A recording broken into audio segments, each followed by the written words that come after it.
Shalom, everyone. There is breaking news today coming from Israel. As many of you know, the Temple Institute is an organization that has put together plans to build the third temple. They already have the items that will be used in the temple services, which includes the solid gold menorah. They are training the Levitical priests to perform the temple services, and the blueprints for the temple have been drawn up as well. One thing that was lacking was the red heifer. According to Numbers 19, the ashes and blood of a red heifer is necessary to use the temple. It must first be purified with the ashes of this red heifer. Well, today the Temple Institute announced to the world that they finally, after many, many years, have in their possession the red heifer. As a matter of fact, they have 6. I can't even begin to explain the important implications of this news.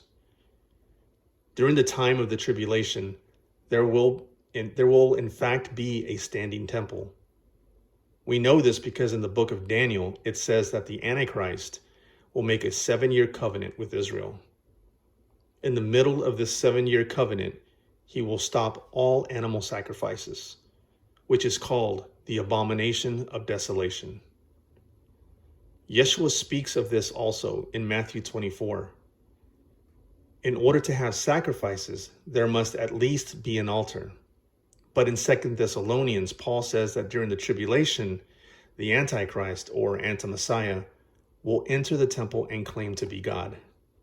This implies that a full functioning temple will be up and running.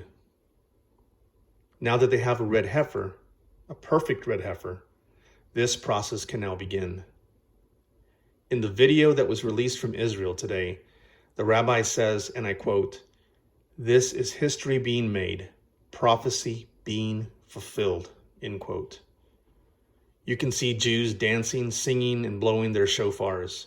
Another rabbi who was given a speech said, and I quote, "We are entering the days of Mashiach," end quote, or Messiah.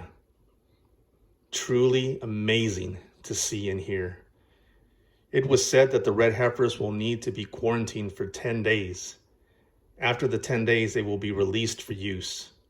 I don't think it's a coincidence that in 10 days, on September 25th, Yom Teruah, the Day of Trumpets, or shouting, begins. That's amazing. Another thing to consider is that many people believe and have said that this year is the year of Jubilee. Jubilee is a special year in God's calendar. He commanded his people to work the land for 6 years. Then on the 7th year, they were to let the land rest. He said to do this 7 times. That's 49 years. Then on the next year, the 50th year, it was considered a year of release. All debts were forgiven. The trumpets were blown on Yom Kippur, or the Day of Atonement, 10 days after Yom Teruah. If this is truly a Jubilee year, then the implications of this news today is even greater. These are amazing times that we are living in for sure. As we continue to keep our eyes on Israel and what will transpire over the next few months, let's remember Luke 21:36. Watch and pray always that you may be counted worthy to escape all these things that will come to pass and to stand before the Son of Man. Shalom.